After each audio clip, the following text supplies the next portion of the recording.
बिस्मिल्लाहिर्रहमानिर्रहीम SCCA 4। और हमने जो पिछले टॉपिक जो था उसमें हमने ऑफ़र तक आए थे। अभी हम जो है इस लेक्चर में मैं आपको जो पॉइंट्स हैं वो क्लियर करूँगा। उसमें है हमारे पास क्या रेवोकेशन, जो हमारे पास ऑफ़र होती है उसको हम रिवोक कैसे कर सकते हैं, रोक सकते हैं कैसे। सेकंड पॉइंट हमारे पास है रिजेक्शन, जब ऑफ़र रिजेक्ट हो जाती है कैसे, कौन से पॉइंट है। उसके बाद लैप्स, या लैप्स है जैसे मेरे मुंह से निकलता है लैप्स, ठीक है। तो अब इसमें सबसे पहले हमारे पास जो पॉइंट है ना उसको क्या कहते हैं जी, उसको हम कहते हैं revocation. What is mean by revocation? तो रेवोकेशन मीन्स जब आपने सबसे पहले क्या करना है जी, अगर वो इनविटेशन टू ट्रीट है, हमने पढ़ा हुआ है इनविटेशन टू ट्रीट क्या होता है कि भाई आओ हमें ऑफ़र दो। जब वो एक बंदा इनविटेशन टू ट्रीट के बाद ऑफ़र देता है कि ऑफ़र दे दी, ठीक है, ऑफ़र दे दी, और जो ऑफरी है, ठीक है, उसके पास जो है ना वो ऑफ़र जो है वो पहुंच गई, उसको मिल गई, ठीक है। अच्छा, ऑफ़र से आफरी को जो है ना वो कम्युनिकेट होगी, सीधी सी बात है, कम्युनिकेट होगी। अब समझना है आपने, ऑफ़र से आफरी को कम्युनिकेट होगी तो एक्सेप्टेंस से पहले आप उसको रिवोक कर सकते हैं, याद रखना है। पहला पॉइंट क्या है जी कि ऑफ़र आपने दी, फिर दोबारा आपने ऑफ़र दे दी, अच्छा जी, अच्छी बात है। फिर वो ऑफ़र जो है वो कम्युनिकेट होगी किसको, जिसको देनी थी ऑफरी को, कम्युनिकेट हो गई ना, कम्युनिकेट हो गई। उसके बाद जो है ना वो बिफोर एक्सेप्टेंस यू के इस तरह कहूँ, you can revoke offer can revoke, offer देने वाला कैन रिवोक कर सकता है। अच्छा, कैसे? बिफोर एक्सेप्टेंस, एक्सेप्टेंस से पहले जो है ना उसको वो रिवोक कर सकता है, याद रखें। अब यहाँ पे चलते हैं, बुक में चलते हैं, वहाँ से समझाता हूँ, फिर एग्जांपल्स देखते हैं। अब यहाँ पे देखें रेवोकेशन, रेवोकेशन से क्या मराद है, जब आप ऑफरर, ठीक है, अगर आपने मेड इन, ठीक है जी, आपने ऑफर की, ठीक है, ये कहते हैं ना कि offeror can be, revocation by the offeror can be made in ATM before acceptance. जैसे मैंने आपको कहा कि भाई जब आपने ऑफ़र दे दी, ठीक है, और ऑफ़र जो है ना वो कम्युनिकेट भी हो गई कि भाई आपने ऑफ़र की, ऑफरर ने ऑफ़र की, वो कम्युनिकेट हो गई, और कम्युनिकेट होने से पहले, कम्युनिकेट होने के बाद और एक्सेप्टेंस से पहले आपने क्या करना, उसको रिवोक कर सकते हैं। देखिए दो तरीके हैं कि मतलब आपने एक्सेप्टेंस से पहले जो है वो आपने क्या करना है जी, उसको रिवोक करना है। अच्छा, आपने रिवोक कर ली ना, आप कहते हैं मैंने रिवोक कर ली, अब आप रिवोक योरसेल्फ, या तो आप खुद कर लें, ठीक है, या थर्ड पार्टी को बोलें भाई आप जो है ना वो, बेशक ऑफर ने कहा कि मैं ऑफर जो है ना वो ओपन रखूंगा, बेशक आपने कहा ऑफर ओपन रखूंगा, मतलब आप एक्सेप्टेंस, जो अगला ऑफरी है उसकी एक्सेप्टेंस से पहले आपने कहा नहीं, मैं खुद आपने कहा कि मैं ऑफर वापस लेता हूँ, रिवोक करता हूँ, डन है। अच्छा, या किसी थर्ड पार्टी के थ्रू जो है ना उसी को भेज के उसको कहते हैं तुम ही बता दो भाई कि ये ऑफर मेरी तरफ से रिवोक हो गई है। अब यहाँ पे देखें केस था ना, ये फेक्स होते हैं ना, केस होता है ये रोटलेज वर्सेस ग्रांट 1828, जब हम लोग सोए हुए थे पाकिस्तान में, कि G offered to buy R's house, G ने कहा था ना, ऑफर की थी ना कि आर का जो हाउस है ना, आर को कहा था ना मैं आपका हाउस खरीदूंगा, ऑफर दी थी ना। और ऑफर ने क्या कहा था, स्टेट किया था, उसने लिखा था, बयान किया था कि यार मेरी जो ऑफर है ना वो 6 हफ्तों तक वैलिड रहेगी, मैं उसको ओपन रखूंगा, ठीक है, कि 6 हफ्तों तक मैं आपका मकान जो है वो घर खरीदूंगा। लेकिन क्या हुआ जी कि मैंने कहा ना कि ऑफर अगर वो जो है ना वो कहे कि मैं ऑफर ओपन रखता हूँ यार, ठीक है, तो वो ऑफर ओपन रखे और रखने के बावजूद भी वो उसको विड्रॉ कर ले, फिर भी वो कर सकता है, ठीक है। ऑफर जो देखो यहाँ पे हेल्ड ए कोर्ट ने क्या कहा कि G was entitled to withdraw the offer at any time before acceptance, जैसे हमने पढ़ा ना, एक्सेप्टेंस से पहले किसी भी वक्त आप अपनी अपनी ऑफर जो है ना वो वापस ले सकते हैं। अच्छा, खुद रिवोक करें या किसी थर्ड पार्टी से रिवोक करवाएं, ठीक है, वो भी हो सकता है। अब यहाँ पे इन्होंने जो आगे लिखा हुआ है ना कि सबसे पहले तो यार आपको ये बात याद होनी चाहिए कि ऑफर करना और फिर वो कम्युनिकेट होना, जब कम्युनिकेट होगी आफरी को, तो फिर आप उसको जो है ना वो रिवोक करेंगे ना, ठीक है। देखो यहाँ पे बाइमी का जो केस था कि उसने जो है वो एक ऑफर की थी, कब की थी, 1 अक्टूबर को की थी, लेकिन उस बंदे को पहुंची कहाँ पे, जिसने केस में कोर्ट में केस 11 ऑफ अक्टूबर, ठीक है। लेकिन उसने क्या किया जी, उसी वक्त इमीडिएटली क्या किया जी, केबल्ड हिज एक्सेप्ट, उसी ने उसी वक्त, जिस वक्त उसको मिली ना 11 को, उसी वक्त उसने कहा कबूल है कबूल है कबूल है, ठीक है। लेकिन जो ऑफर देने वाला था ना, उसने 8 अक्टूबर को अपना माइंड चेंज किया और उसने क्या किया जी, रिवोक की। लेकिन हमने ऊपर ये पढ़ा ना कि ऑफर करो, कम्युनिकेट, और कम्युनिकेट होने के बाद एक्सेप्टेंस से पहले आपने रिवोक करनी। तो देखें, कम्युनिकेट होने के फौरन उसने कर लिया, तो ये प्रॉपर तरीका तो नहीं था ना, उसको कम्युनिकेट तो नहीं हुई ना। तो कोर्ट ने क्या कहा, कोर्ट ने कहा dear the revocation did not take effect, it is what not communicated to the claimant prior to the acceptance. Acceptance से पहले उसको आपकी ऑफर नहीं मिली जिसको आपने रिवोक करना था, ठीक है। अब यहाँ पे देखें, इसमें ये कंडीशन है, देखें मैं यहाँ पे लिखता हूँ आपको समझाने के लिए। ऑफरर है, उसने कब की ऑफर जी, 1 अक्टूबर, ठीक है। और उसको कब कम्युनिकेट हुई है जी, कम्युनिकेट हुई है 11 अक्टूबर। अब आपने हुई है उसी वक्त उसने एक्सेप्ट कर लिया, लेकिन उसने कब रिवोक की है जी, रिवोक की जो डेट है वो क्या है जी, वो 8 अक्टूबर है। देखिए डेट तो पहले है, लेकिन उसको कम्युनिकेट तो नहीं हुई ना, कम्युनिकेट जो है वो नहीं हुई, कम्युनिकेट एक्सेप्टेंस से पहले, तो एक्सेप्टेंस से पहले तो उसने रिवोक नहीं की ना, बेशक, लेकिन कम्युनिकेट होना जरूरी। अब फॉर एग्जांपल उस बंदे ने जो ऑफरर है ना, उसने ऑफर की है 1 अक्टूबर, समझना है आपने, ठीक है। 1 अक्टूबर को उसने कम्युनिकेट किए, ठीक है, और उसको जो सॉरी उसको ऑफर किए, और उसको जो है वो, ठीक है, उसको कम्युनिकेट हो गई कब जी, उसको कम्युनिकेट होगी 7 अक्टूबर। कब हुई है जी, 7 अक्टूबर हुई है, ठीक है। उस बंदे ने एक्सेप्टेंस दी है, इस बंदे ने सॉरी इसने जो है ना रिवोक किया, ऑफर ने कब रिवोक की है जी, 8 अक्टूबर, ठीक है। अब समझना है बात को, उसने फिर जाके ना वो एक्सेप्टेंस दी है कब जी, एक्सेप्टेंस दी है 11 अक्टूबर। देखें अब उसमें और इसमें फ़र्क है। तो कब देखें, वो कहते हैं ना कि कम्युनिकेट होने, आपने यहाँ से कम्युनिकेट की और 7 को उसको मिल गई, तो 8 को उसने फिर हमने ऑफर ने रिवोक किया, तो ये रिवोकेशन है। वजह कि कम्युनिकेट होने के बाद और एक्सेप्टेंस से पहले, तो एक्सेप्टेंस से पहले ना, एक्सेप्टेंस तो उसने जाके 11 को की है ना, बेशक उसको लेटर बाद में मिले थी, ये कोर्ट का रूल है ना। अब देखिए ऊपर कम्युनिकेट ही 11 को हुई है, ठीक है ना, तो जब कम्युनिकेट उसने उसी वक्त एक्सेप्ट कर ली, तो प्रायर एक्सेप्टेंस से तो उसको रिवोक ना हुई ना, तो इसलिए वो रिवोकेशन वैलिड नहीं थी, ठीक है, वो वैलिड नहीं थी। आपने ये बात याद रखनी। अब आगे जो है ना वो कोर्ट क्या कहती है कि या तो खुद रिवोक करो ना भाईजान, या फिर जो है ना आप थर्ड पार्टी को बोलो यार आप ही कर दो, जिसको अब फेक्स में ये एक जो केस था डिकिंसन वर्सेस डॉट्स 1876 में, the defendant agree to keep an offer open for 2 days। मैंने ऑफर की है, फॉर एग्जांपल मैंने कहा मैं 2 दिन जो है वो, ठीक है, ऑफर ओपन रखूंगा, लेकिन मैंने दूसरे दिन जो है ना किसी दूसरे बंदे को, पार्टी को अच्छी मुझे मिली, मैंने उसको भेज दी, तो वो जो आफरी था ना, आफरी उसने कहा ना कि थर्ड पार्टी ने, उसी ने कहा यार सुधीर ने तो मुझ पे वो प्रॉपर्टी भेज दी, तो फिर क्या होगा। तो कोर्ट कहती है ना ना ना ना ना ना, ना ये आपका रीजनेबल वे है। अच्छा, या तो खुद रिवोक करो या थर्ड पार्टी को बोलो एक्सेप्टेंस से पहले, ठीक है, आप रिवोक कर सकते हैं, ठीक है, इसमें कोई इशू नहीं है कोर्ट। अब इसमें 2 चीज़ों की एक्सेप्शन है, एक्सेप्शन का मतलब इन चीज़ों को छोड़ के, देखिए उसमें हमने कहा था कि ऑफरर जो है वो आपको वो कहता है ना कि भाई जो है वो आपने ऑफर, लेकिन यहाँ पे आफरी कहता है, आफरी आफरी जिसको आप ऑफर दे रहे हैं, वो रिक्वेस्ट करते हैं ऑफरर को, यार मेहरबानी करो ना ये ऑफर ओपन रखो ना, ठीक है।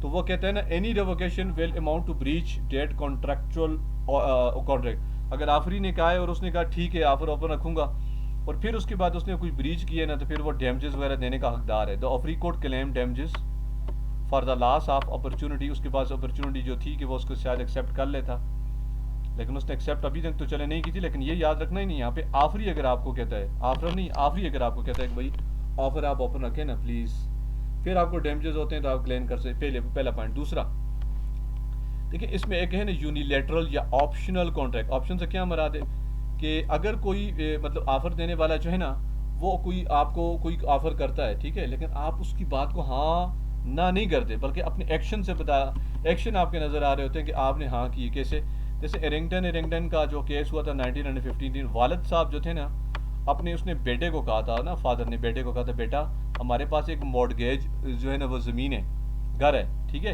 एक काम करना यार उसके तुम जो है ना वो मॉर्गेज के थोड़े पैसे देते रहना ना, ठीक है। तो बेटे ने क्या किया ना, वालिद साहब की बात को हाँ हूँ नहीं की, बल्कि उसने क्या की, देना शुरू कर दिए। तो देखें एक्शन है ना, ये ऊपर जो दूसरा पॉइंट है, उसने वो परफॉर्म करना शुरू हो गया ना। फौत होने के बाद जो वालिद साहब का जो जिसकी प्रॉपर्टी का जो पर्सनल रिप्रेजेंटेटिव था ना, उसने कहा नहीं नहीं जी, मैं तो अपनी ऑफ़र विड्रॉ करता हूँ अपने आपके वालिद की साहब की तरफ से। तो कोर्ट ने कहा था ना कि जो ऑफ़र जो है ना वो आपकी विड्रॉ नहीं हो सकती ना, क्योंकि बेटे ने अगर वो मॉर्गेज के पैसे देने शुरू कर दिए ना, इंस्टॉलमेंट देने शुरू, इसका मतलब उसने एक्सेप्टेंस स्टार्ट कर दी है ना। आप जो है ना इसलिए कि जो केस जो है ना वो जो क्लेमेंट ने जो बेटे ने क्लेम किया था तो वो उसके हक में आ गया था कि भाई ये जो पर्सनल रिप्रेजेंटेटिव है ना ये ठीक नहीं कह रहा। तो आपने ऊपर याद रखने, अगर ऑफर ही कहता है कि भाई ऑफर ओपन रखें, ठीक है, मैं यहाँ पे लिख भी देता हूँ, अगर वह यहाँ पे आपकी ऑफर ही अगर कहता है ना, रिक्वेस्ट करता है कि प्लीज़ जो है ना वो आप ऑफर जो है ना वो ओपन रखो ना, प्लीज़ प्लीज़ प्लीज़ प्लीज़। तो फिर अगर ऑफरर जो है ना, ठीक है, अगर ऑफरर जो है ना उसको रिवॉक करता है, रोकता है, हटा लेता है, तो फिर वो उसको डैमेजेस जो होंगे ऑफरी को तो वो क्लेम कर सकता है, पहली बात। दूसरे नंबर पे हमने पढ़ा ना यूनिलेटरल का ये मुराद है ना, अगर कोई ऑफर देता है तो अगला जो है ना उसको एक्सेप्टेंस किस तरह करता है ना, अपने एक्शन से एक्सेप्ट कर। जैसे बेटे ने मॉर्गेज के पैसे देने शुरू कर दिए तो फिर वो एक्सेप्टेंस हो गई। आपने ये बात याद रखनी है, ठीक है। अब यहाँ पे हमारे पास जो है ना ये क्लियर हो गया कि भाई रेवोकेशन क्या है। तो आपने रेवोकेशन को क्या कहना है, what is mean by revocation. तो आपने कहना है रेवोकेशन मीन्स, आपने ऐसे ऐसे कहना है, ये वाले पॉइंट आपने याद रखने हैं कि आफ्टर, ठीक है, कम्युनिकेशन होने के बाद, बिफोर एक्सेप्टेंस से पहले आप उसको रिवोक कर सकते हैं। पहली बात, या तो खुद उसको जो है ना वो आप जो है वो कर सकते हैं, या थर्ड पार्टी के थ्रू जो है ना उसको बेचे, उसी को कहें आप भी बता दो, कर सकते हैं। और अगर ऑफर को ओपन रखने का कहा है फिर भी आप जो है ना रिवोक कर सकते हैं, ठीक हो गया। लेकिन आपकी ऑफर जो है ना वो कम्युनिकेट नहीं हुई, ठीक है, और फिर आप जो है ना वो आप कहते हैं मैंने रिवोक कर दी, तो नहीं, पहले कम्युनिकेट होना ज़रूरी है, ठीक है। इसमें आगे पोस्टल रूल भी है, हम इंशाल्लाह पढ़ेंगे, ठीक है। ये पॉइंट आपने याद। दूसरे नंबर पे क्या जी, रिजेक्शन है। रिजेक्शन का सीधा सीधा लफ्ज़ यहाँ पे क्या जी, काउंटर ऑफर। क्या काउंटर ऑफर, ये केस आएगा ना, मैंने कहा ना कि एक मैं चीज़ आपको सेल करूँगा यार 1000 की, तो आगे से मेरे दोस्त ने या जो भी बंदा था ऑफरी, तो उसने कहा 900। जब उसने 900 मुंह से निकाला तो मेरी 1000 वाली गई, ऑफर उड़ गई। अब उसकी ऑफर आई है, अब मैं उसको एक्सेप्ट करूं या रिजेक्ट करूं। मैं उसको अगर कहता हूं ना कि नहीं मैं नहीं बेचता, तो फिर इसका मतलब है 900 वाली भी गई, ठीक है। तो याद रखना है ना, ये जो आपके पास ऑफर आई ना 900, इसकी क्रॉस ऑफर, ये क्रॉस ऑफर यहाँ से आई। अब फिर इस बंदे ने कहा नहीं मैं नहीं बेचता, तो फिर ये वापस आके कहता है यार चलो 1000 में दे दो, तो उसने कहा नहीं, क्यों, क्योंकि 1000 वाली ऑफर 900 आने के बाद गायब हो गई, और अगर इस 900 वाली को इसने एक्सेप्ट नहीं किया तो ये दोनों गायब होगी। तो अब ये केस भी है यहाँ पे कोर्ट का, तो वो केस क्या है आप यहाँ पे खुद देख लें। पहले तो ये ज़रा समझ लो कि रिजेक्शन है क्या। ये रिजेक्शन बाय द ऑफरी में भी outright by the means of counter offer. Offeree ने जो काउंटर ऑफर दी ना वो आपके पास क्या है जी, वो रिजेक्शन है। कैसे, यहाँ पे देखो, रेंच जो था ना उसने कहा था ना कि मैं आपको फार्म जो है वो बेचूंगा 1000 पाउंड्स। उसने आगे से कहा नहीं 950। तो जब 950 मुंह से निकला तो 1000 की ऑफर तो गई, काउंटर ऑफर आ गई। और रेंच ने जो है ना वो उसको ऑफर को भी रिजेक्ट कर दिया कि नहीं बेचता 950 की, क्या कर लोगे। तो वो वापस आया हाइड, वापस आने के बाद उसने कहा चलो यार 1000 में दे दो, तो रेंच ने कहा नहीं देता। तो अब वो बंदा जो आपके पास जो था ना हाइड कोर्ट में गया था, क्लेमेंट वो था, क्लेमेंट केस करने वाला होता है। कोर्ट ने क्या कहा कि डियर हाइडी या हाइड कोड नो लॉन्गर, आपने ओरिजिनल ऑफर 1000 वाली एक्सेप्ट नहीं की, तो आपने जब काउंटर ऑफर नहीं तो उससे जो पिछली ऑफर जो है ना टर्मिनेट हो गई ना, रिजेक्ट हो गई ना, ठीक है। लेकिन जब आपने एक्सेप्टेंस दी थी ना उस वक्त तो वो ऑफर मौजूद ही नहीं थी, ठीक है। तो आपने समझना ना, काउंटर ऑफर जब आती है ना वो रिजेक्शन की कहानी होती है, ठीक है। एक बात, अच्छा, अगर दूसरी, अगर कहीं पे आपको अगर कोई बंदा जैसे कुछ ऑफर दे और आगे से आप उसको कुछ बाउंड्रीज फिक्स करने के लिए, कुछ चीज़ों को सेटल करने के लिए अगर जो है ना कुछ चीज़ सेट करते हैं ना, ठीक है, तो फिर वो आपकी काउंटर ऑफर नहीं होती ना। ये देखें, ये establish boundaries of the deal. अब वो कैसे, देखें, कोर्ट में एक केस चला ना स्टीवनसन मैकलीन का 1880 में, कि उसने कुछ राइटिंग में कहा ना यार कि मैं को जो है ना वो सेल करना चाहता हूँ ये आयरन जो है लोहा एस को जो है ना एक गिवन प्राइस जो थी ना, तो ठीक है, उसने खुद कहा ना कि एम ने कहा ना मैं आप पे एस पे जो है वो राइट मतलब कि कुछ ये आयरन जो है वो सोल्ड करना चाहता हूँ, ऑफर दी ना। अच्छा, तो आगे से एस ने क्या कहा, क्वीरिंग डिलीवर्ड, यार कब दोगे, किस टाइम दोगे, क्या है, ठीक है। एक बात अब समझना है आपने बात को, मैं यहाँ पे लिख भी देता हूँ कि एम ने जो है ना वो ऑफर की थी, आपने समझना है, ये गौर से देखना है। एम ने ऑफर दी कि मैं आयरन आपको सेल करूँगा डियरी, ठीक है। एस मुझे ले लें, सुधीर को ले लें, ठीक है जी। अच्छा, मैंने आगे उसको कहा ना यार कि मुझे बताओ ना डिलीवरी का जो मतलब कि वो टाइम्स क्या होगा, क्या मामलात होंगे। अच्छा, एक बात तो मैंने ये किया, दूसरे नंबर पे मैंने उसको एक्सेप्टेंस का लेटर भेज दिया बाद में। फॉर एग्जांपल 2 दिन 3 दिन 4 दिन के बाद मैंने लेटर भेज दी, ये देखें आपके सामने ये कहानी लिखी हुई है कि further letter accepting the offer, मैंने ऑफर को एक्सेप्ट कर लिया, ठीक है। लेकिन जैसे ही मैंने उसको एक्सेप्ट किया ना, उधर से उस बंदे की तरफ से रेवोकेशन का लेटर आ गया, नहीं भेजता ना, नहीं भेजता डियर, तो उसने कहा नहीं देता। अब यहाँ पे अगर आप देखें ना, ये जो आपको कहता है ना, ये ज़रा गौर से सुनना है आपने। हमने ऊपर पढ़ा था कि जब ऑफर कम्युनिकेट हो जाए और एक्सेप्टेंस से पहले आप उसको रिवोक कर सकते हो, तो यहाँ पे देखा जाए तो एक्सेप्टेंस हो गई है मेरे हिसाब से। यहाँ पे देखिए M could not treat the query as a counter offer. देखें क्वेरी जो होती है ना वो आपकी बाउंड्रीज फिक्स करने के लिए होती है, टर्म्स कंडीशन को सेटल करने के लिए होती है, वो काउंटर ऑफर नहीं होती जैसे ऊपर 1950 था, ठीक है। अपनी पोजीशन आप क्लियर करो। तो जब उस बंदे ने ऑफर को एक्सेप्ट किया था, जिसका नाम सुधीर था, मैं था, तो मैं तो गलत हो ही नहीं सकता, तो इसलिए जो है ना ये मेरा लेटर ठीक था और वो हो गया था, ठीक है। तो ऑफर जो है वो थी वैलिड थी। तो आपने यहाँ से क्या सीखा, आपने ये सीखा कि जब आप डिलीवरी टाइम्स के लिए आपने उसको लेटर लिखा तो वो काउंटर ऑफर नहीं थी, उस वक्त भी ऑफर जो है ना स्टिल ओपन थी एम की तरफ से, तो मैंने एक्सेप्ट कर ली, तो वो कोर्ट ने कहा ठीक है जी, ठीक हो गया जी, ये ऑफर हो गई जी, ठीक है। तो एक्सेप्टेंस हो जाए, सॉरी कम्युनिकेट हो जाए, उसको फिर कुछ क्वेरी के लिए जो टर्म्स एंड कंडीशंस की बात है उनके लिए, तो वो काउंटर ऑफर नहीं होती। तो अगर आपके जो है ना वो उसने एक्सेप्टेंस से पहले जो है वो हाँ रिवॉक नहीं की, तो फिर इसका मतलब ये ऑफर जो है वो थी वैलिड थी, ठीक है जी। अब तीसरे नंबर पे हमारे पास के जी लैप्स।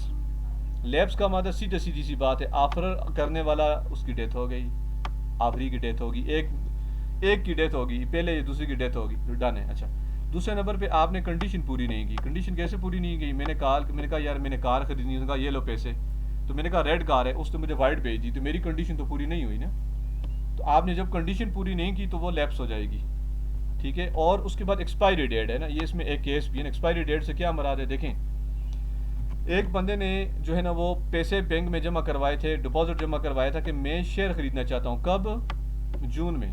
ये तो पूरा ही हेड हो गया, इसका हाईलाइटेड हो गया कि जून में पैसे जमा करवाए थे कि मैं शेयर खरीदूँ। अच्छा, कंपनी जब जागी ना, कंपनी को जब ख्याल आया तो नवंबर चल रहा था। अब आप खुद सोचें ना, आप समझे बात को ना कि भाई रीजनेबल टाइम है ना, चौथा हमने पॉइंट क्या पढ़ना है, रीजनेबल टाइम। अच्छा, रीजनेबल टाइम क्या होता है जी, देखें मैंने ऑफर दी थी कि भाई मैंने शेयर्स खरीदने हैं, जून में मैंने ऑफर दी, डिपॉजिट भी डाल दिया बैंक में। अच्छा, कंपनी को जब होश आया ना, कंपनी वाले जब जागे ना, तो उन्होंने मुझे नवंबर में रिप्लाई दिया, ओके ओके देते। अब आप खुद सोचें, कहाँ पे जून 1, कहाँ पे जुलाई 2, कहाँ पे आपका जो है ना अगस्त 3, कहाँ पे सितंबर 4, कहाँ पे अक्टूबर आपका 5, कहाँ पे आपका नवंबर 6, और 6 महीने में आप मुझे बताएं शेयर की प्राइस कितनी बढ़ गई होगी। और कोर्ट कहती है यार कोई तो हद होती है, कोई रीजनेबल टाइम होता है, कोई 10 दिन 20 दिन 50 दिन। आप तो 5 महीने के बाद जाके ये चीज़ें कह रहे नहीं, सॉरी नहीं। तो the offer was for the reasonable time dear. आपके 5 मंथ ऊपर हो गए हैं, क्या हो गया, खैर तो है। ऑफर तो आपकी ओपन थी, लेकिन समझे ना एक लैप्स्ड एक रीजनेबल टाइम होता है ना, इसलिए इसकी शेयर में बहुत सारी चेंजेंगे। तो सॉरी, आपने याद रखने 4 कंडीशंस हैं। नंबर 1, ऑफर डेथ हो गई, ऑफरी की डेथ होगी, जिस कंडीशन पे आपने कॉन्ट्रैक्ट किया था वो कंडीशन पूरी नहीं, कोई नहीं, लैप्स हो गया वो कॉन्ट्रैक्ट। उसके बाद जो है ना वो ठीक है, आपको क्या कहते हैं एक्सपायरी डेट या उसका जो है ना वो रीजनेबल टाइम, आप इसको ज़्यादा बेहतर है कह लें, ये लिखा हुआ है कि भाई आप जो है ना वो कुछ 1 महीने 10 दिन जो है वो के अंदर वो उस चीज़ का जवाब दो। आप जाके 5 महीने, जैसे ये शेयर की एग्जांपल है, ठीक है, Ramsgate versus Victoria Hotel Company versus Montefiore, जो भी नाम है, ठीक है। तो इसमें आप इसको देखें, इस रीजनेबल टाइम आपने देना है। अच्छा, यहाँ पे कहते हैं if the goods are perishable the time for the lapse will be perishable. Perishable आपने पढ़ा हुआ है ना, वो जो हमने पढ़ा है जिसको आप फॉर एग्जांपल स्टोर वगैरह नहीं कर सकते, ठीक है, ये एडवांस में। अच्छा, तो ये आपने वो जो जिसको इंटेंजिबल होता है, जो नज़र नहीं आता, तो इसके लिए टाइम बड़ा थोड़ा कम होता है ना, बहुत कम शार्ट जो है ना वो टाइम हमारे पास होता है, ठीक है। अब यहाँ पे देखें, आपने 3 चीज़ें जो पढ़ी हैं ये आपने खुद करना है कि फॉर सेल है, तो ये देखें ये आपका इन्विटेशन टू ट्रेड है, टेस्ट टू अंडरस्टैंडिंग 2 में, ठीक है। अब इसमें आगे जो है ना वो चले हम चीज़ें देख लेते हैं, लेकिन अब आपको इसमें हमने कौन कौन सी चीज़ें पढ़ी हैं ये आपको पहले मैं इसको एक जो है ना वो लाइन में लिखवा दूँ। सबसे पहले तो देखिए हमने पढ़ा रेवोकेशन। तो देखिए रेवोकेशन जो है ना, आपने क्या कहना है जी कि बिफोर एक्सेप्टेंस, लेकिन इसका मेन पॉइंट क्या है जी, आफ्टर कम्युनिकेशन। कम्युनिकेशन हो जाए और एक्सेप्टेंस से पहले आप कहते हैं मैं नहीं भेजता, ठीक है, आप रिवोक कर सकते हैं, सेल्फ खुद रिवोक करें, अच्छा थर्ड पार्टी को रिवोक करवाएं, या आपने जो है ना वो ऑफर ओपन रखने का ऑफर ने कहा हो तो फिर भी आप जो है वो रिवोक कर सकते हैं, पहली कंडीशन। अच्छा, दूसरी कंडीशन क्या है जी, आप रिवोक कर सकते हैं लेकिन अगर कम्युनिकेट हो जाए, ठीक है, कम्युनिकेट, अगर कम्युनिकेटर आपकी लेटर होगी नहीं होगी, सही तरह से नहीं होगी, फिर वो रिवोकेशन नहीं हो सकती। जैसे हमने पहले अक्टूबर और 11 अक्टूबर का वो कहानी जो है वो पढ़ी थी, ठीक है, उसमें आप फिर वो रिवोक नहीं हो सकता, ये एक याद रखना है। दूसरे नंबर पे हमने क्या पढ़ा जी, रिजेक्शन। रिजेक्शन का सीधा सीधा मतलब क्या जी, काउंटर ऑफर। जब आप काउंटर ऑफर देते हैं तो आपकी जो है ना पिछली ऑफर ज़ाया हो जाती है, ठीक है, रिवोक वो ख़त्म हो जाती है, नहीं आ जाती, रिजेक्ट हो जाती है। लेकिन अगर कोई टर्म्स कंडीशन सेट करने के लिए अगर कुछ आपने उनको रिक्वेस्ट की हो, ठीक है, क्यूरी के लिए, जैसे वो एस ने आर को जो है वो आई वगैरह, वो एम ने आर को एस को भेजना था वो, तो फिर वो काउंटर ऑफर नहीं है। अच्छा, तो एक्सेप्टेंस से जो है वो पहले रिवोक कर सकते हैं। अगर एक्सेप्टेंस, अगर आपने पहले उसने एक्सेप्ट कर लिए, आप बाद में रिवोक नहीं कर सकते। तीसरा हम नंबर पे हमारे पास क्या था, लैप्स। दोनों की डेथ हो जाए, किसी एक की डेथ हो जाए, फिर जो जिस कंडीशन पे आपने चीज़ खरीदी थी वो ना पूरी हो, या रीज़नेबल टाइम जो है expiry date of reasonable time, ठीक है। जैसे हमने शेयर की मिसाल दी थी कि जून में उसने शेयर खरीदने की कोशिश की थी और जाके उसने नवंबर में जवाब दिया था, तो कोर्ट ने कहा रीज़नेबल टाइम नहीं है, ठीक है, ये आपने याद करना है, ठीक है। इसके बाद इंशाल्लाह मैं नेक्स्ट आपको कंसिडरेशन है या और जो छोटे छोटे टॉपिक हैं वो कॉन्टेक्ट